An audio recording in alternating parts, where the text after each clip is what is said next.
estamos presentando Latino Street.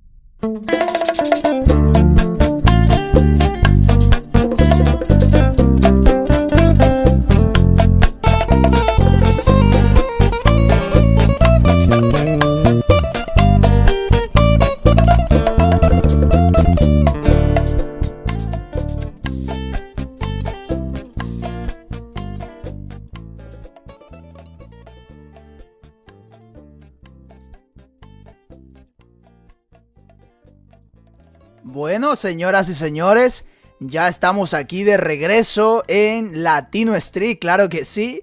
Después de unas buenas y sabrosas mezclas ahí, mucho sentimiento también, mucha rumba, mucha fiesta. Pero bueno, ya estamos aquí de regreso, así que vamos a hablar del topic de la semana, como les había dicho.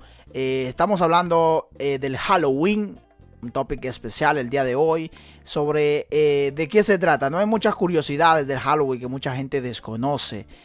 Una de ellas es que muchas veces la gente piensa que el Halloween es estadounidense, pero en realidad el Halloween una fiesta muy parecida o la precursora de la misma viene desde el 4000 antes de Cristo con las tribus celtas en lo que hoy se conoce como Irlanda.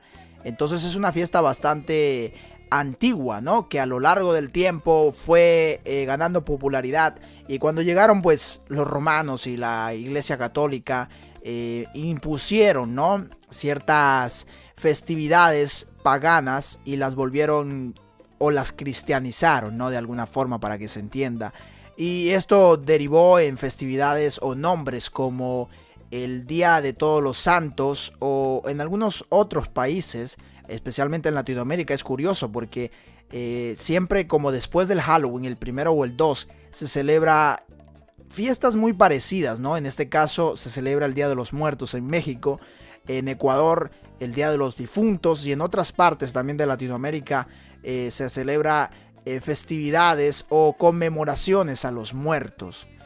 Una tradición, y lo curioso es que estas son tradiciones que vienen desde hace mucho tiempo atrás, y lo cual pues el Halloween y todo este tema de los muertos es algo culturalmente muy rico de alguna manera, ¿no? Esto es culturalmente una mezcla de mucho tiempo, de muchos conocimientos y tradiciones. Entonces, como les había dicho, ¿no?, las fiestas paganas, y en estas incluían pues el Halloween, y pues se convirtieron en la fiesta del Día de Todos los Santos, y luego se transformó en la fiesta del Día de los Muertos, y etcétera, etcétera, etcétera. Y llegamos a lo que hoy en día es el Halloween, ¿no? Obviamente con la colonización que ocurrió en el siglo, hace unos 4 o 5 siglos atrás, pues también muchos inmigrantes de Irlanda, por ejemplo, que conocían estas tradiciones del Halloween, pues migraron a los Estados Unidos, aunque fue más reciente, como en el siglo XX aproximadamente, y pues provocó este boom, ¿no? Y hay curiosidades, como por ejemplo, ¿por qué la calabaza?, ¿no? Mucha gente se pregunta, ¿por qué una calabaza? ¿De dónde salió este tema de la calabaza?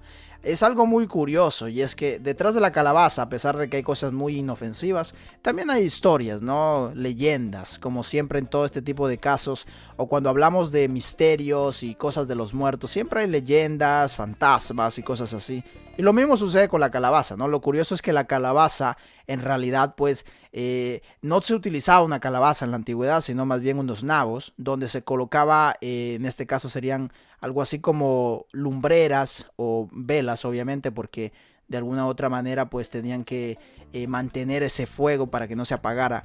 Entonces estos frutos eran muy buenos para esta propuesta, ¿no? Ellos conservaban bien digamos así, la luz en la oscuridad. Entonces lo de la calabaza es muy interesante, y es que los migrantes irlandeses, cuando llegaron a Estados Unidos, ellos no pensaron en la calabaza, sino en el fruto original, que eran los nabos. Pero al no encontrarla, se dieron cuenta que la calabaza, al ser mucho más abundante en aquel país, vieron que era un fruto bastante efectivo también para este tipo de cosas. Entonces ahí es donde se empezó a utilizar la calabaza también, y empezaron pues a darle esta leyenda que muchas veces se conoce como el Jack Lanterns, que es como la linterna de Jack. Y también detrás de Jack, un personaje pues a saber si es ficticio o no. Eso es algo, un dato un poquito más, digamos, desconocido de la historia. Pero claro, entonces al ser más abundante la calabaza, pues los inmigrantes o los que festejaban este tipo de tradiciones vieron que este fruto era pues maravilloso para lo que se quería hacer, ¿no? Era amplio, bastante abundante y pues tenía una contextura y también la forma de moldearlo, porque si tú te das cuenta, pues es como parece la calabaza de un parece la cabeza, la calabaza, parece la cabeza pues de un personaje de ficción y es perfecta para esto. Entonces por eso tú ves la calabaza con los ojitos y los dientes malévolos de alguna forma, ¿no? Entonces es interesante, es culturalmente muy interesante. Pero hay algo muy curioso. Bueno, antes de ir a este tema, pues vámonos a contar, por ejemplo, lo de la historia de Jack, ¿no? Como les había dicho, de la calabaza. Pues según la leyenda, lo que se cuenta, pues supuestamente Jack era un personaje que era muy, ¿cómo le decimos? Muy altanero, ¿no? Y él le gustaba mucho ser vivo, ser muy, dársela de muy inteligente. Entonces cuando murió, él no pudo entrar al cielo. Y como supuestamente la leyenda dice que él hizo pacto con el diablo y por tirársela de muy vivo, pues engañó al mismísimo diablo, lo estafó, pues en otras palabras, y tampoco pues podía entrar al infierno. Entonces fue condenado a vagar por el mundo con su linterna, digamos así, para iluminarse. Y de ahí nace la leyenda del Jack, ¿no? De la calabaza. Y pues claro, leyendas que siempre se cuentan, leyendas interesantes para los que les gusta pues festejar el Halloween en una fogata y contar historias de terror, de fantasmas y divertirse de alguna forma, disfrazarse, ¿no?